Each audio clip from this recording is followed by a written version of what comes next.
Hello everybody, welcome to another HubSpot Masterclass. My name is Kevin Dunn. I'm one of the inbound professors with HubSpot Academy. Today's Masterclass is presented to you by HubSpot Academy, HubSpot's official learning resource and the worldwide leader in inbound marketing and sales education. HubSpot Academy offers free certifications and free courses to not only grow your business, but to grow your career. Today I'm with Larry Kim. He's the CEO of Mobile Monkey. He's the founder of WordStream, one of the top columnists for Inc.com, and I think you were ranked number 8 on most popular contributors to Medium.com. So there's also a rumor that there's a slight obsession for unicorns. Sounds like after today's session, maybe that's an obsession we should all share. So I'll gladly hand it off to Larry. Thank you so much for joining us. Thanks, Kevin. Thanks for having me. Thank you, listeners. Thanks for tuning in for the session today. We're talking about a crazy topic. It's called unicorn marketing, how to achieve unusually great, remarkable growth rates in marketing, basically every channel of marketing that you can think of. On today's agenda, it's mostly we'll be talking about unicorns, starting with my theory of unicorn marketing, followed by a discussion of donkeys versus unicorns.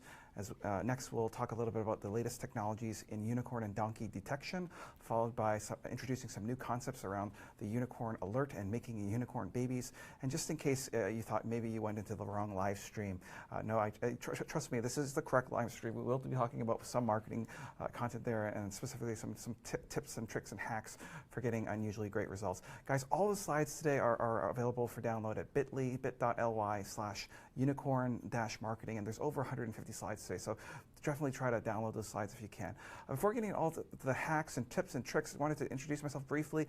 My name is Larry. As Kevin mentioned, I'm slightly obsessed with unicorns, having founded the International Unicorn Marketing Association of the World. I live in Harvard Square in Cambridge. It's just a couple miles from here. It's a very famous area. It's where Facebook was founded. It was where Microsoft was founded. It's also where I started WordStream back in 2008. Maybe like starting out like a lot of you guys, as a kind of sole proprietor, internet marketing guru, consultant, working out of a Panera Bread bakery because of the free Wi-Fi and unlimited Diet Coke refills. The company's gotten a lot bigger. We're over 200 people. We have an office in the Peru Mall and managing hundreds and hundreds of millions of dollars of advertising spend for thousands and thousands of clients worldwide. It's the world's leading provider of online advertising software for small businesses. And as Kevin mentioned earlier, I recently took a new job as CEO of a new venture in the AI mobile chatbot space. Last thing I'll say about myself is I have a 3-year-old. His name's #PPCKid, and you can follow him on Twitter. All right, so enough about me. Back to our story. We're talking about unicorn marketing, starting with part 1, my crazy unicorn theory of marketing. And basically, guys, here's the problem. When I look at marketing today, the sad story is that 98% of the marketing efforts that we're working so hard on are going nowhere. And I'm not criticizing you. I mean, this is the case for all of us. It's the case for me. Let me give you an example. Last year, I published 300 content campaigns. That's a lot of content. And 8 of them did well, okay? And the remaining 292 went nowhere, all right? So that's 2.6% did really well, and then 97.4 were donkeys, okay? So why the heck is this? I think it's a couple of reasons. First problem I see is that there's, whenever I talk about this issue with experts and tell them, hey guys, most of my stuff goes nowhere, they say, like, they give me these dumb platitudes about, oh, Larry, you got to focus on the quality, not the quantity. And I'm like, barf, because like this is just like, these dumb cliches, basically. And basically, when I ask them, so what exactly is the quality in these marketing campaigns? They say, oh, well, it's campaigns that I worked on, or it's basically a checklist approach, basically content that has like 3 images, or 1,500 words, or et cetera, et cetera. And so they just make this kind of an argument for a technical definition of quality in terms of checking the box on 10 or more things. And I'm like, well, guys, I actually checked the box on all of those things on 100% of my content campaigns, and yet still 98% of these things went nowhere. And so, guys, I think there's more to it going on here. The success rate is actually getting worse and worse, and there's a reason for this. And the main reason, I think, has to do with the fact that Google and Facebook algorithms have been changing how they distribute traffic to your website. And for Google, Facebook, that's probably like 60-70% of the typical company's website, they're driving all the clicks, right? And so what they're doing is they've changed those algorithms to really reward unicorns and punish the donkeys. Let me give you an example of what I'm talking about, Kevin. You see that? See that curve there? This is like the top posts of the month at Inc. magazine. So I'm a columnist at Inc. magazine, as you mentioned. Every month, my editor, she says, here's the top posts, and here's how many views they received. And look, if you go back, like time-lapse photography here, go back to August of 2015. It was a flat line, that green line. It's like the #1 story got around 200,000 views. The #2 got slightly less, but more or less like everyone was a winner, all right? Kind of flat. And at 2016 August, it's like started to become more competitive. The top 3 articles sort of got a lot more traffic than the other stories. And then fast forward to just this past August, just a couple months ago, you can see the top 2 stories are getting more traffic than all the rest of the stories combined. So there is something going on with the distribution here. It's not just traffic; it's also social shares. So again, look at 2015, the top 10 stories, most shares on Inc.com, pretty flat. And then fast forward a year to 2016, and it's like the top 2 stories got more shares than everything else on the site. And so basically, I think what's happening is that these algorithms are changing, and what we need to do is take account of these changes and come up with a new strategy for our various channel marketing strategies. Essentially, in a nutshell, it has to do with realigning our definition of quality content to be more in line with how Google and Facebook kind of grade content, and less about our own biased ways, that we used to judge content in the past. Does that make sense? Absolutely. Awesome. So let's go to part 2 here. We're talking about donkeys versus unicorns. I've been talking a little bit about donkeys and unicorns in passing, but let's kind of nail down a very specific definition in terms of what's the difference between a donkey and a unicorn. And the answer is it has to do with, it's a relative difference and a cross-channel difference. Relative and cross-channel. So what does relative and cross-channel mean? Well, relative means that no matter how crappy your campaigns are, you will always have donkeys and unicorns. Okay, so everyone has donkeys and unicorns. This is an example customer that posted 129 status updates on their Facebook page over the last year, and basically you can see most of the status updates, they're getting around 1 or 2% click-through rates, or 0 to 1, 1 to 2, 2 to 3% click-through rates. Those are all the donkeys. But notice, Kevin, on the right side, there's 3 status updates that got 10 or more % click-through rate. Those are the unicorns. Those are like 3, 4, 5, or even 10 times more engaging than everything else. Those are the outliers. And the interesting thing about this distribution is it happens everywhere. So like, meaning it's not just, I'm not the only one that has unicorns. Everyone has unicorns. There's always going to be some posts, like most of your posts do badly, and a few of them do really spectacularly well. The other thing about unicorns and donkeys is it's cross-channel. It's not just social. Blogging, like typically if you look at Google Analytics, what you'll see is that 10% or 5 to 10% of stories will generate 50 or 60% of the traffic, and that's your unicorns are really driving the lion's share of the traffic. And sometimes when I talk a little bit about donkeys and unicorns, people, they say, "Oh, Larry, you're crazy. I can't create like a viral hit. This is too hard. I can't create like a Gangnam Style with like 3 trillion views or something." And I'm like, "Of course you can't. That's like so hard. The chances of that happening is like 1 in a gazillion, right?" I'm not talking about creating viral hits. I'm saying focus on your unicorns, the top 3% of the content that you already have, because we're just looking at a relative distribution of your own content campaigns. And so when it comes to finding the difference between donkeys and unicorns, we need a way to discern donkey and unicorn performance, and it has nothing to do with all those stupid checklists of like 1,200 words and infographic, blah, blah, blah. It has everything to do with click-through rates. So click-through rates, these are really important because think about all the different channels that you're using for marketing. So AdWords, for example, AdWords has always been about user engagement and quality score. If you have an ad with a high click-through rate, you get really, really, really cheap clicks. And if your search ads have 0.5% click-through rates, then you pay this 400% cost per click penalty.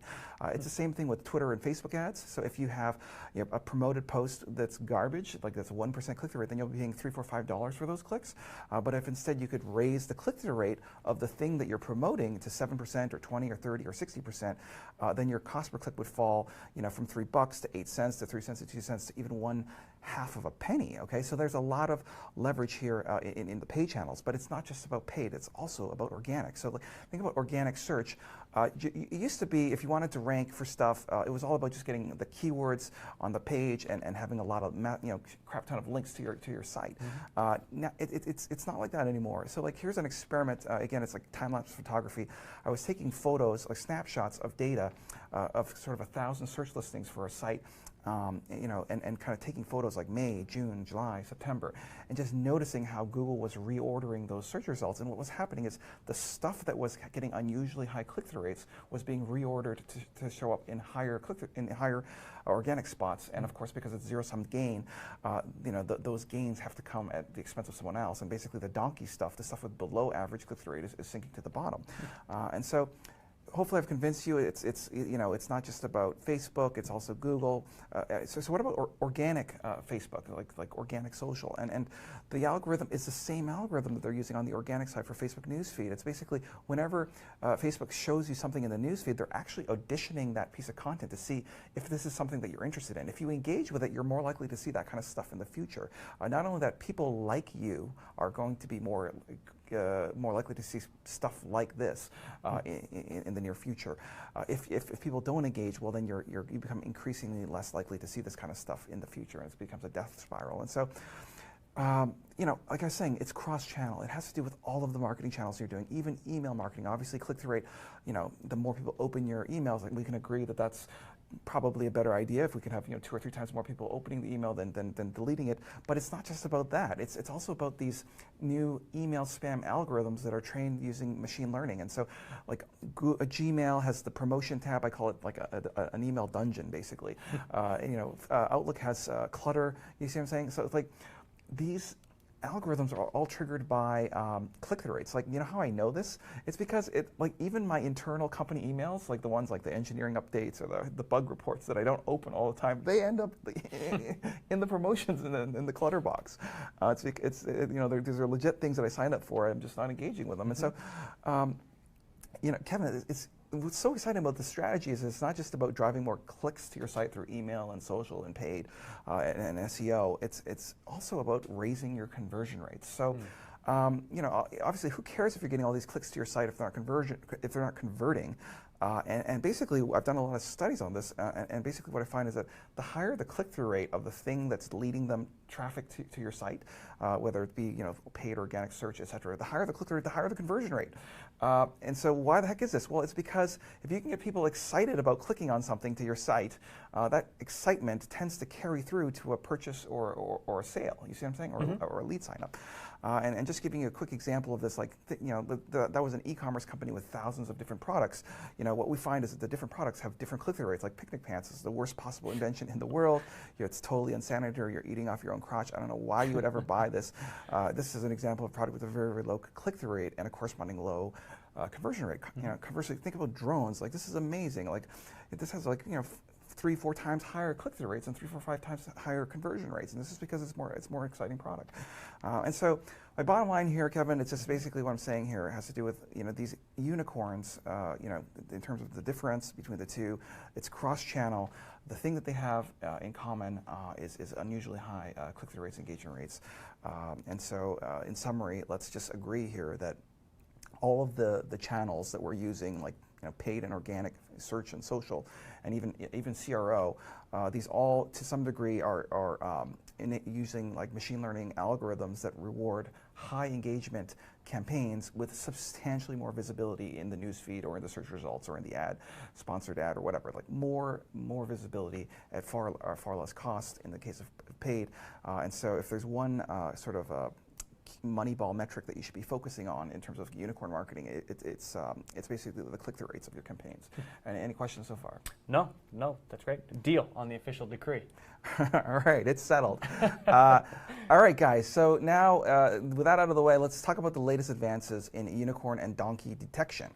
Because the problem with marketers is that 9 out of 10 marketers, so 90% of us on the call today, suffer from a terrible, terrible illness known as donkey denial syndrome. I hate to break this to us all. Basically, the idea here is that marketers think their crap doesn't stink. They think everything they work on, personally, they're biased, so they think, as they start drinking the Kool-Aid, they think everything they work on is brilliant. They think everything's a unicorn that they touch, even though it might not be a unicorn. It could be like, I don't know, a narwhal or a mosquito or a rhinoceros or a triceratops, some other creature that they thought was a unicorn, but was actually something else. And so we need a way to kind of overcome the scourge of donkey denial syndrome. And to do this, I have created a new device. It's very powerful. It's a donkey detector. It's super easy to use. And this donkey detector, it's basically a way to find unusually high and low click-through rates and engagement rates. Engagement rates are basically click-through rates, more or less.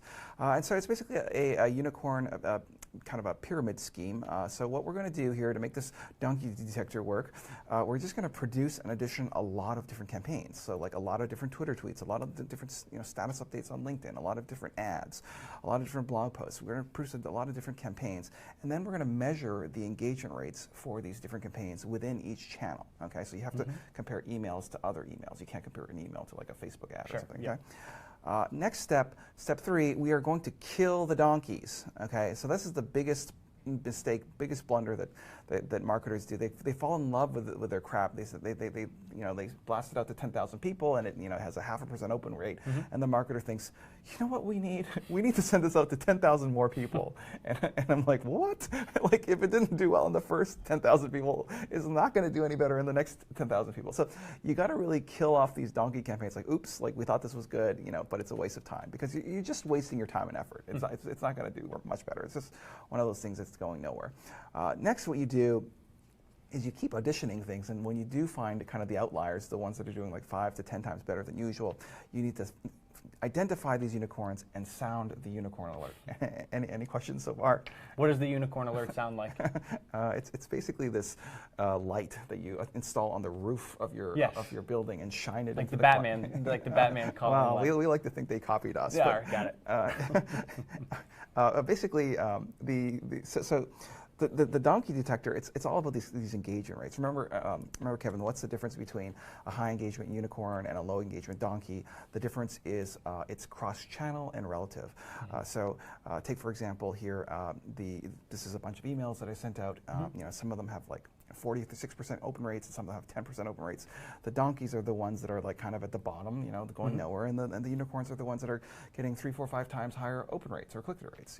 And again, it's cross-channel, so like think about, how many offers does your company have? Like it used to be that, you needed to come up with new offers every week, you know what I mean? Like, and so you end up with these companies with like hundreds of different offers of things to buy. Well, the typical conversion rate for these offers on the internet, like regardless of whatever it is you're trying to get people to sign up for or to buy, it's around 2.5%, 2.35% on average, but there's certain offers that are just so catchy that they get like, 4 or 5 times higher click-through rate, or conversion rates, like 10+%. And so my point here is like we need to kill off all these donkey offers and just focus your time and attention and resources on just promoting the top 2 or 3% of the offers that you have. And so there's this unicorn power marketing law. Basically, it's always been the case that most of the efforts most of the ROI comes from a small fraction of the campaigns, but it's just compounding this. It's just, these days what I see is 85% of the value, like the leads and the sales, come from just 5% of the campaigns. And so we're going to focus on these top 3% that we've just identified using the detector, and this brings me to part 4, which is to sound the unicorn alert. There it is, a visual representation, and also to make unicorn babies. Okay, so sounding the unicorn and making unicorn babies. You've heard of this before, yes? Yes. I believe so. This is an actual tried and true inbound marketing concept. Basically, guys, remember how I was saying, it's not really we just made this up. It's not featured in any HubSpot certification yet. Well, I know the guys who work on that now, the professors. And so I remember I was saying I did 300 content campaigns last year. 8 of them did well. The rest were donkeys, 8 were unicorns. This was one of my unicorns, guys. So this was one content campaign that did unusually well. It got like hundreds of thousands of views, guys, and tens of thousands of shares on social, which is like so much better than average. Like typically, like I operate in like the paid search niche. It's like this doesn't have like as much views as like celebrity gossip and stuff like this. You know what I mean? So you know, normally I think like 500 or 1,000 shares is great. But this was getting 10,000 plus 20,000 shares, and normally I think like 1,000 views is pretty good. This was getting like 100,000 views. Okay, and so like, wait a minute, this is a unicorn. This is like doing so much better than everything else. And so, what do we do, Kevin, when we get a unicorn? So like the mistake that marketers make is they kind of congratulate themselves and they say, we did it, congratulations, and then they kind of go back, look at the marketing calendar, and they say like, okay, well, what's next on the calendar? And they say, oh, it's December. Why don't we do like a 12 days of Christmas themed like promotion or something like this? Like, oh my God, no, guys. So the marketing calendar, in some ways, is a relic of kind of the old way of doing marketing, in that you would it was based on participation points. So you would, as long as you filled the calendar with enough activity, you would get a certain amount of points for posting on LinkedIn and posting on Twitter and Facebook and blog posting and all this stuff. Like, you would get participation points. Well, now that's not the case anymore. Remember, the algorithms changes, so it's all the value goes to just a small amount of campaigns, and the rest is basically getting nothing. So what you need to do when you find these unicorns is jump off of that content treadmill, which is going nowhere. No matter how much this rhino runs, he's never going to turn into a unicorn. And instead, what we need to do is sound the unicorn alert, which is what we were talking about earlier. In order to make unicorn babies. Okay, so how do you do this? This is an example of a unicorn baby.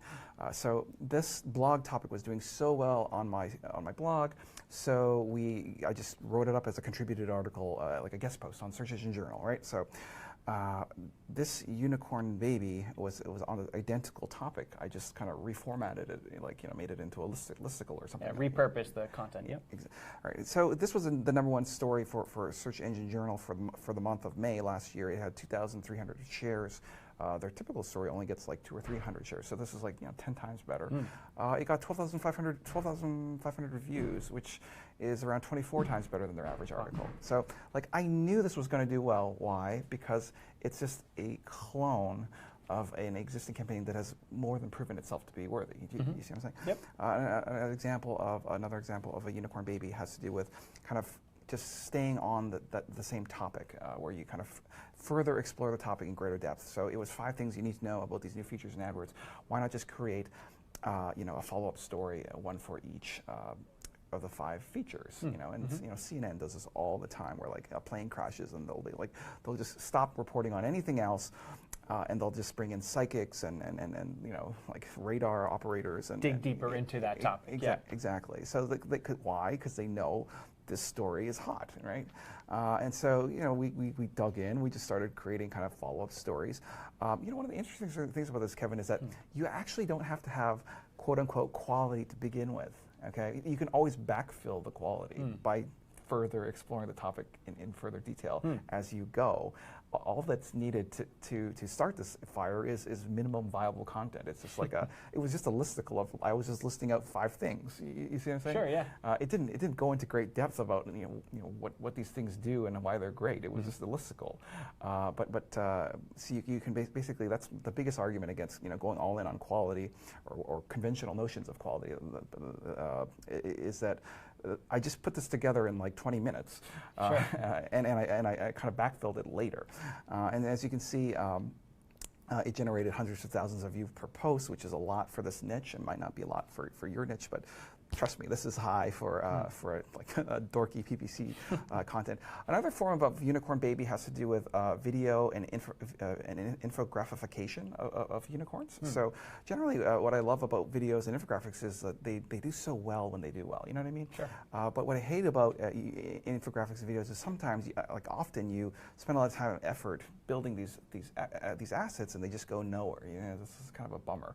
And so what I do is I de-risk the whole initiative by only creating infographics and videos corresponding to my unicorns, because they've kind of proven themselves to be kind of great topics. And what I found is that if something does well in one format, it'll do well in other formats. Sure. This is an example of this. This is just an infographic that I did with Brian Dean on how to raise your click-through rates. And it was the #2 story on Search Engine Land last year. And I knew it was going to be like a top 10 story because it's just a graphical version of a blog post that I did on my own blog that did spectacularly well. You see what I'm saying? Yeah, absolutely.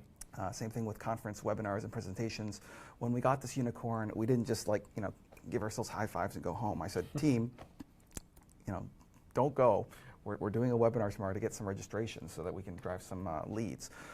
And of course, we did this, and because it was such a hot topic, it generated 5,000 registrations. Wow. So that's a lot for, maybe not a lot for HubSpot, but like our typical webinar might get hundreds of registrations. This was like 10 times more than average. Sure. It might have done better. The problem is the go to meeting only goes to 5,000, and then it doesn't. It capped you. Yeah. And then the system blows up. But so we had the successful webinar, which is a tremendous amount of leads. And then what we did was I just told my team, guys, we're doing this again tomorrow. Just resend out the invitations, and my team was incredulous. They were like, "What? Don't you want to change the name or update some of the content?" And I was like, "No. That's the thing about unicorns. There's a reason why it's doing so well, okay? And so you got to resist the urge to screw it up. You got to kind of go with what's working and get as much leverage as you can out of these things. So we just did the same unicorn webinar again. I unsubscribed the people who attended. Sure, yeah. Okay, but basically it got another 5,000 registrations. So I just did this over and over 5 times, making little tweaks to the title and little updating the content here and there, and basically one unicorn webinar, and it's 4 kind of repeat or baby webinar, baby unicorn derivatives generated 71% of the value from this entire channel for the year. Wow. Okay. And so what I love about this strategy, Kevin, is that it's not only substantially more results, it's also a lot less work. You see what I'm saying? Yeah, you weren't reinventing the content every time. 5 webinars of the exact same content. A proven unicorn will always beat a unproven new entrant. You see what I'm saying? Yep. So why it's like you're doing more work, and it's not even likely to do better. Yield the results. Necessary. It's crazy. Guys, the most important thing that you need to do with your unicorns is to boost them with paid spending on social media. So I'm talking like LinkedIn, Twitter, Facebook, that kind of stuff. And basically, why is this? It's because Facebook ads, they have that machine learning thing going on where if you boost something that's hot, you actually pay very little. So here I boost the post, I'm getting the clicks that are usually like $3-4 a click for 1 penny. It's not a bad deal. This is like competitive markets like in the USA, with certain interests like love marketing, love AdWords, et cetera, et cetera. I getting these clicks for 1 penny. It's like a limited time sale, So you want to just make sure it would be like buying Bitcoin at like $100, instead of paying $20,000. Right. So it's same thing with Twitter. There's a sale when you promote really amazing stuff, and here I'm paying like 6 cents a click for promoting this article rather than the usual $3, $4, $5. Guys, there's this game called Battleship. It's really old. I don't know if you guys are old enough, but it's like from 30 years ago, guys, and then it's crazy. The goal of this game is to sink the other guy's battleship, and the technology is really bad. There's no drones, there's no radar, there's no guided missiles, no satellite. It's just crazy, I know, right? You have no idea where the enemy battleship is.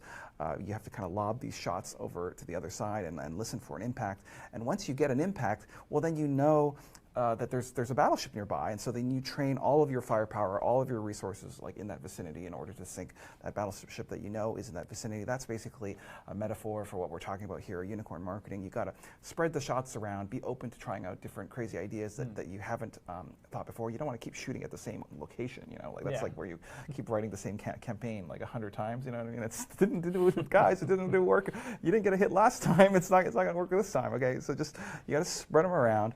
And then just listen for the impact, and then kind of move all in. It's one of the things that comes out of this discussion is that marketing is a little bit more of a numbers game than a lot of people might realize. A lot of people get pushback on that. Like they say, oh, you should reduce the quantity and increase the quality. My point is no, guys, you can't find the quality unless you have a sufficient number of shots. It's like, you see what I'm saying?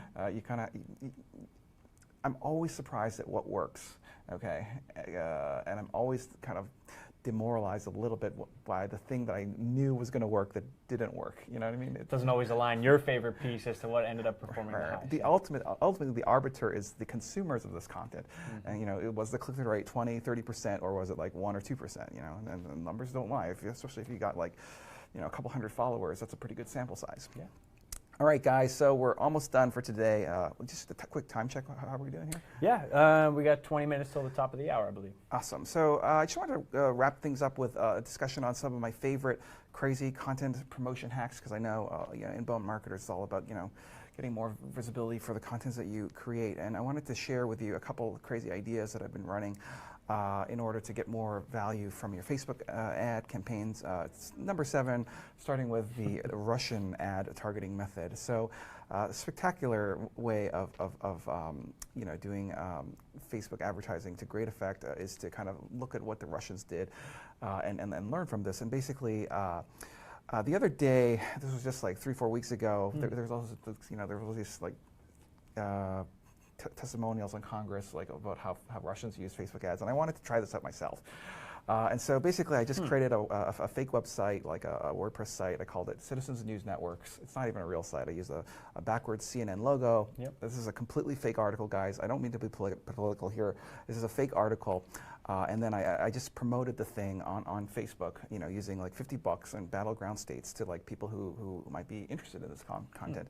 And basically within minutes of launching this fake Facebook page and fake website, you can see it got a crap ton of likes and shares and comments, and people are just going nuts. Like 42 likes, 27 shares, 20 comments. Like, don't you wish all of your content performed like this on $50? You know what I mean? Like hundreds and hundreds of clicks. And so the bottom line is, like, you gotta think about those emotional triggers. It's all about like the confirmation bias. Like, I knew there was something to this. This confirms my belief. You know, I'm gonna like and reshare it because there's this confirmation bias, that kind of thing. Like, I'm not saying make up fake things. What I'm saying is, look, you got to look for those hot button things, you know, in your niche. Now, did your write-up of that experiment also turn into a unicorn? Oh my God, yeah, it got a gazillion views, and like I turned this into a case study, and like I'm on a couple TV shows that are like doing long form documentaries on, like, you know, the problem of fake news and how easy it is to. So like. Actually, even Donald Trump like tweeted about this. He wrote a tweet about like a story about fake news and how, you know, small amounts of money being spent on fake news, and he was protesting it, and like hundreds of people from Facebook like checked out my LinkedIn profile. Oh wow! So like yeah, and it got like dozens and dozens of pickups like in Forbes and other places. So the point is, you got to find the emotional triggers, the hot button things, and those are the things that tend to do well. Number 6, the inverted unicorn ad targeting method. So what's an inverted unicorn? So for many years now, guys, I've been kind of preaching that you should be very narrow and targeted in your ad targeting. So that's where you go, you know, let's go after people who visited you recently, who have the right demographics, interests, and behaviors, and then kind of put this hot content in front of them. And then that's sort of the key to success, because if you can get people who are interested in your stuff, who are of the right demographic, and have checked you out recently, well then you're basically, you know, making a lot of money, right? Sure. So the problem with this approach, I mean, it's still a valid approach. The problem with this approach is that this is finding the perfect audience for your business. Like, you can lead a horse to water, you can't force it to drink. So just because you are this person is the right person for your product, it doesn't mean that they'll actually click on it. You know, so the inverted unicorn throws that out the window. Okay, it says, like, you know, instead let's take a different approach. Instead of going after super targeted people, let's go after 2 completely different and unrelated interests. Okay, so it's like, what? Why are you going after unrelated interests? Well, let me give you an example of this. So say we're selling like our internet marketing services. Sure. Okay, I'm suggesting that we go after people who like, say, email marketing, but who also like Game of Thrones. Okay, what's the relationship between people who like Game of Thrones and email marketing? Nothing, it seems, yeah. They're completely uncorrelated, Right. completely unrelated. And so the strategy here is, so you can see the targeting, we're going after people who like Arya Stark or Sansa Stark or like Jon Snow, etc., and who also like, you know, marketing topics.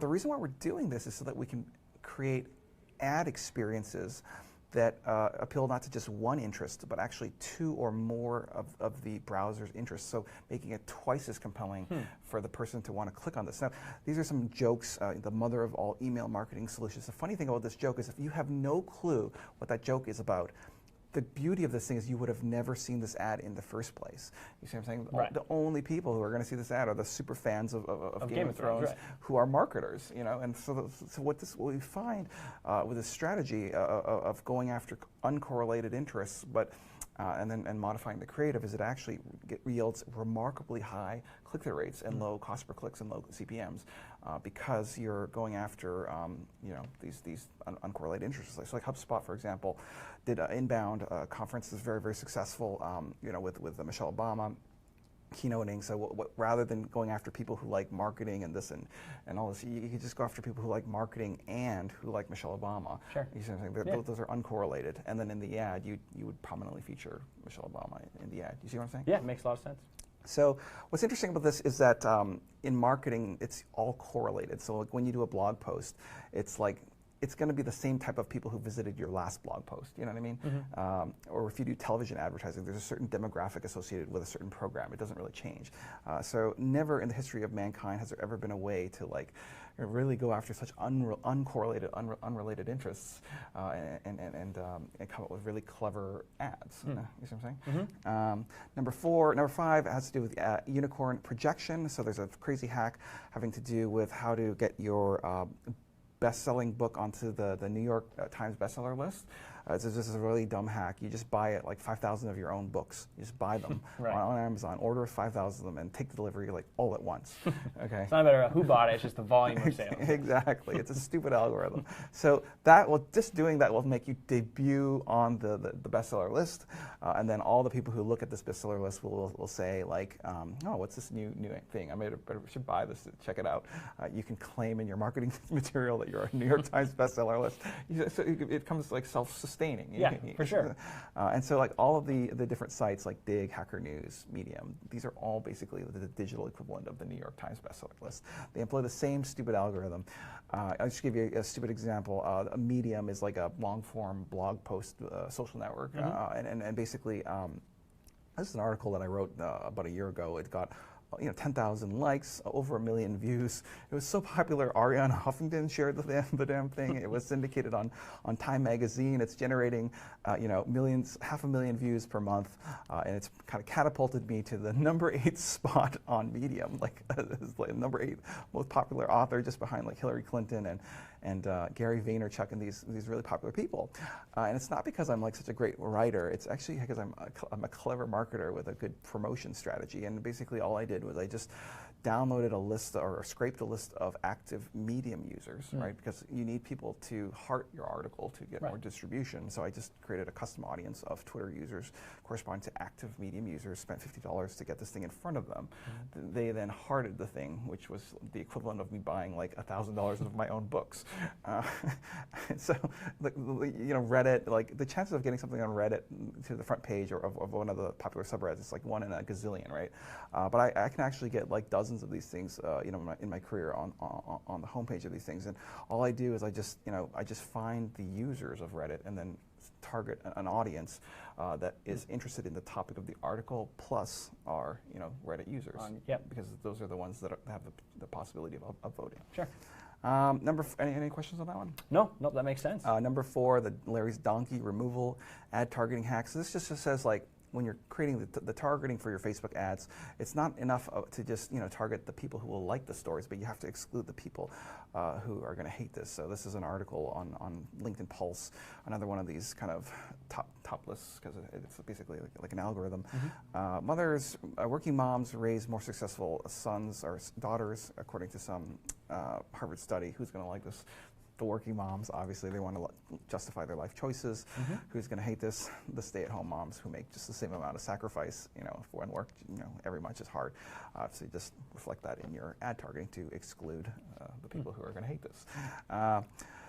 Guys, another crazy idea has to do with my unicorn slush fund. This is my number 3 hack for today. Kevin, have you ever heard of a unicorn slush fund? I have not. So a unicorn slush fund, it's kind of like the paid advertising equivalent of a. Remember how I was kind of saying that the content calendar is crazy? Yes, a relic of the past. Yes. The PPC monthly budget is kind of a crazy concept.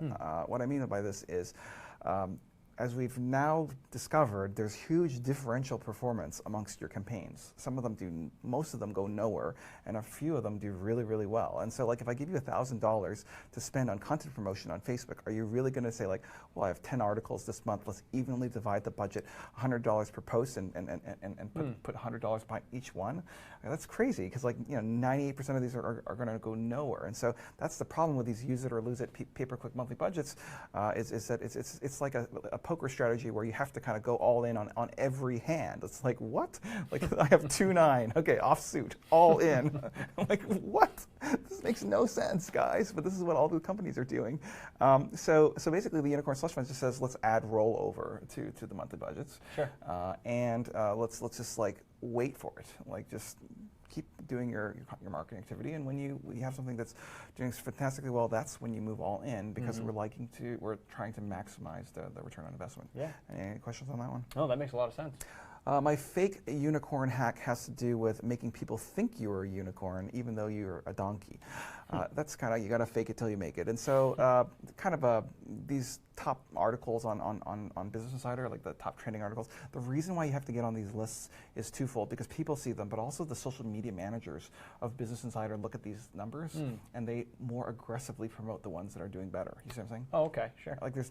There's probably something like 2,000 articles being written on Business Insider in any given day, and they only post 100 of them to the Facebook page. You see what I'm saying? Right. So they pay attention to the content on the top there, the trending. Yeah. They're only highlighting the top stuff. So if you're a columnist for one of these places like Inc. or Fortune or whatever, you really need to get to the top of these trending articles. And so the key here is that you're going to have to drive real traffic to it. But I'm saying you don't have to spend $5 a click for this stuff. I'm not saying buy a bot or something. Let's send real traffic, but let's just be a little less picky about what countries and what display network placements that we're choosing from. So rather than saying New York City, which is a very expensive demographic, let's go worldwide. And then instead of saying the Facebook news feed algorithm, which is kind of the most premium real estate, let's go with the audience network, which is a cesspool. You're saying welcome in the low quality clicks just to gain some visibility and traction to appear. Yeah, so for a few dollars here, we're spending, I can't see exactly, but it's maybe $12.08. I'm buying 812 clicks to this thing.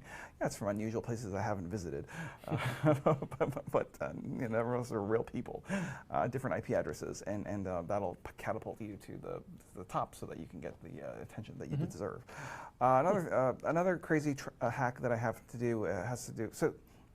Kevin, if I can summarize all the crazy hacks we've been talking about, it's all about raising your click-through rates, right? Because the higher the click-through rate, the more the visibility and the lower the cost. But there is one crazy hack that remains that has the most powerful click-through rate doubling and tripling potential, and that is basically it's a brand hack. And so when it comes to click-through rates, there's a huge difference in click-through rates based on whether or not people have heard of you before. I've done tons of experiments on segmenting search traffic and social traffic based on whether or not they're new and repeat visitors. And the people who have repeat visitors, of course, have higher brand affinity because they've heard of you before. Sure. And people who are new visitors are lower brand affinity because it's the first time visiting it. And so what we find is that it's not a coincidence that people just click on things. They tend to click on things they've heard of before. So shopping, tourism, education, the click-through rates of return visitors are substantially higher, 200 to 300%. We're not talking 2 or 3%. We're talking 200 or 300%. And it's not just the click-through rates; the conversion rates are 200 or 300%. People tend to buy from the places they've heard of. And so the hack here is that we're going to have to create a lot of brand affinity outside of our core niche, okay, to get in front of these browsers before they decide to be in market for your products and services. You see what I'm saying? Mm-hmm. Because if you're just showing up in search at the last minute, you've kind of lost. Like, I mean, you have a chance of winning, but it's like the other guy has like 2 or 3 times advantage over you. Right. And so the hack here, we're going to create content outside of the niche. Okay, so like WordStream sells pay-per-click advertising solutions. MobileMonkey sells chatbot solutions. But if I only blog about those damn niches, like it's just, I need to cast a wider net. How? You do audience analytics and try to figure out, of the people who are buying your stuff, what are the topics that they're interested in, so that we can get in front of them before they start thinking about buying stuff, okay? And so it's how do you do this? Google Analytics has User Explorer, Facebook has Audience Insights, Twitter even has the stupid Audience Insights. So like, if you look at the content that I produce, at least 20% of it is off topic. It's like stuff like this, like, the ugly truth of being an entrepreneur. Okay, why the heck do I do this? It's because I know, you see that insight there? 70% of the people who follow me on Twitter are interested in entrepreneurship. So like, there's a good chance that this will resonate with my audience. And later, when they decide to actually want to buy something, either a chatbot or advertising solution, they'll think of one of my companies. Yeah. It feels very persona-driven, understanding what they care about before they're actually looking at chatbots and PPC assistants, right? Exactly. And by the way, this is the whole point of this, like content marketing. Why are we putting out all these stupid blog posts and tweets in the first place? We're creating awareness and demand for the products that we're selling, right? So we're creating inspirational, memorable stuff. And then getting it in front of the right people so that a bias forms in their head, so that later when they do decide to buy your stuff, they'll either do a branded search for your thing, like MobileMonkey or WordStream or HubSpot. We've won, right? Because it's a branded search. Those tend to get like 60 or 70% click-through rates. Or they'll do an unbranded search. They'll recognize one of the names, and they'll have a 2 to 3 times more likelihood of clicking on that. And that's the hack. And so this is kind of the crazy summary of my Facebook ad hacks. You can download the slides today from bit.ly/unicorn-marketing. What does it all mean? Guys, just wrapping things up today, we've been on an epic journey together from donkey land to unicorn land. So congratulations everyone for making the journey.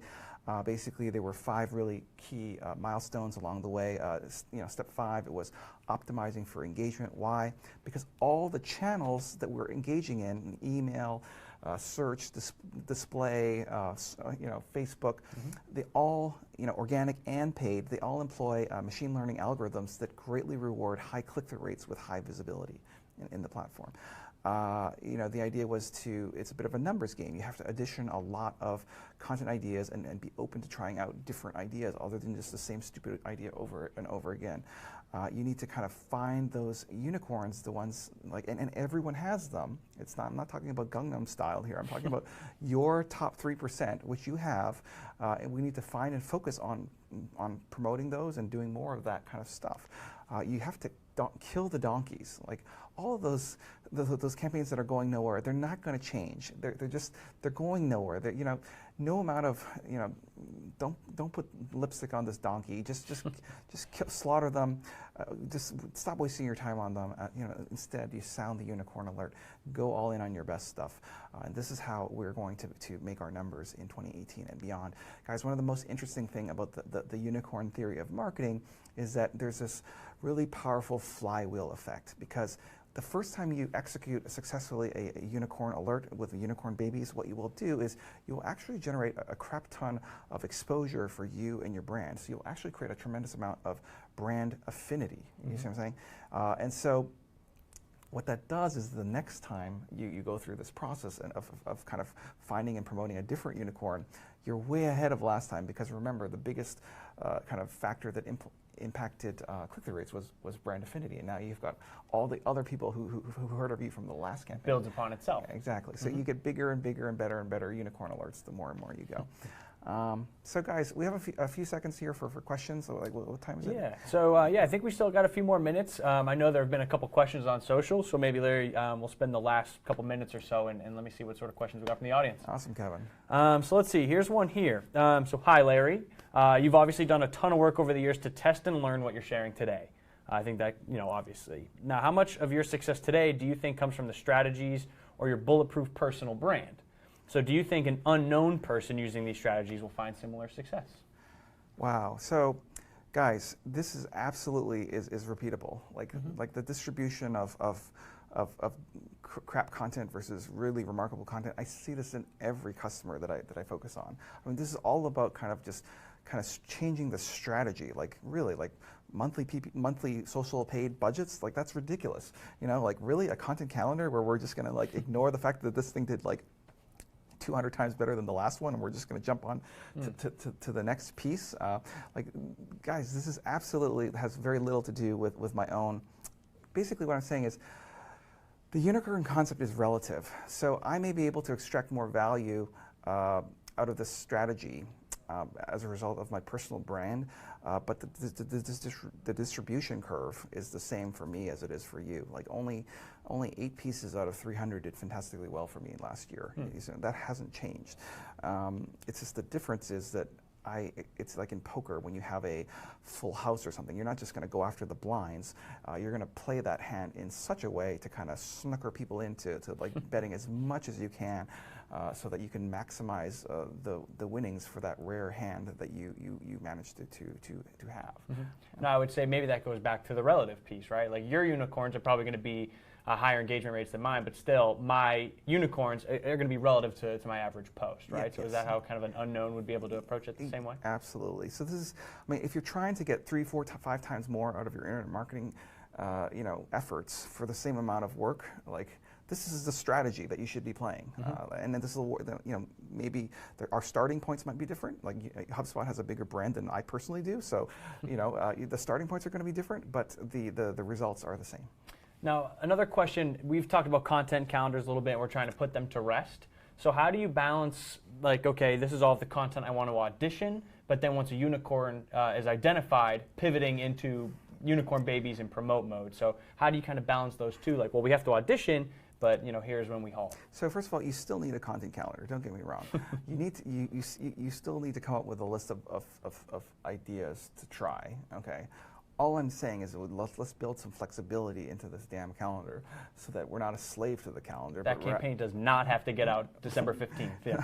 Like let's just do, I mean, you might lose some of the topical, like the seasonal things like March Madness and stuff like this, but those never do well. You know what I mean? Like because everyone else thinks to do a March Madness campaign. It's not a new idea, guys. But basically, it's just having the flexibility across the team. So this is like particularly amongst the executives, right? To know that we should suspend calendar operations, from time to time, and then move all in on certain more timely pieces, basically how a news organization works, and jumping on hot pieces. So just.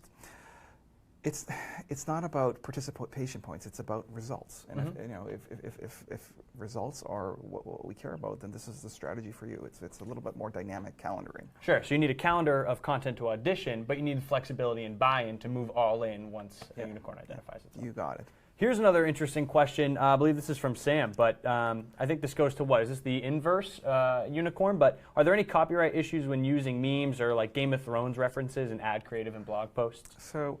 You can definitely, people can sue you for anything, it's like, people can sue, like, but there is this thing in America called the First Amendment, and the First Amendment protects certain concepts like parody, okay? So that's like why memes aren't, illegal, because you're not just copying a copyright image, you're kind of marking it up in a clever way, and adding kind of your creativity to someone else's creativity, creating a derivative piece. So while I'm not a legal scholar, like that's actually the legal basis why memes still exist.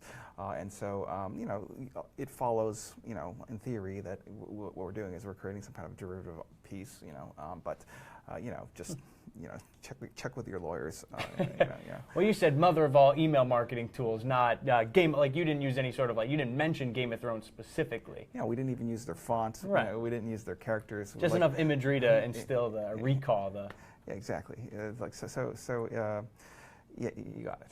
Cool. Let's see. Another question here from Turner. Would you add or change anything about this information as it relates to B2B?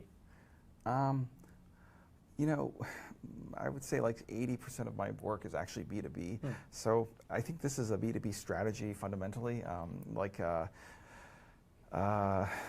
this notion of the inverse unicorn, like, oh my God, like these B2B offers are so boring. You know what I mean? Like it's like, oh, sign up for this damn white paper. Like really, like you really need to use these hacks to raise the click-through rates of your stupid white papers, because you know you're basically being judged on a scale, like for on Facebook, like the ads that are competing against you are like, you know, cat warmers and all these, you know, like all these weird consumer products, you know, picnic pants, and video games, and like, you know, like mobile games, and so you're kind of fighting with, like, you know, a hand tied behind your back unless you're using some of these creative strategies, because B2B stuff is just never going to be as sexy or compelling as B2C stuff.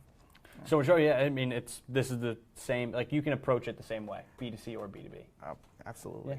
Yeah, especially like B2C, this notion of the conversion rate unicorns, like if you are an online shop, you know, like a few of your things are going to be selling off the shelves, and a lot of your products, you know, they just get no sales, you know what I mean? Sure. So like if you have a small amount of money to promote the products in your shop, it's going to be the ones that sell. Exactly. Yeah, that's great.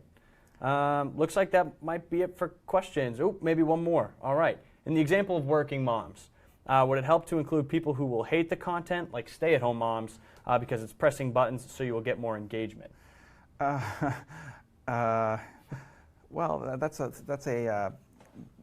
so definitely engagement is the key to this game. I mean, I think most brands love engagement. They shy away from controversy. And so what I was proposing was a way of getting the engagement while mitigating the controversy by having like an argument in a vacuum. So engagement might be up, but the controversy might not be wanted or desired. Yeah, it's like comedy. You gotta go up to the line, but you don't want to cross the line. Sure. Yeah. Right. So great point. Awesome. Well, guys, I think that pretty much wraps it for us. So I just want to say thank you again, Larry, for coming in. And then everyone on social media, thanks for joining us, and we will see you again next time. And just to add, if you need to download these slides, as there were like 150 of them, and they take forever to do, just go to http://unicorn-marketing. Hope you can get some value out of that. Perfect. Thanks, guys. Awesome. Thank you, guys.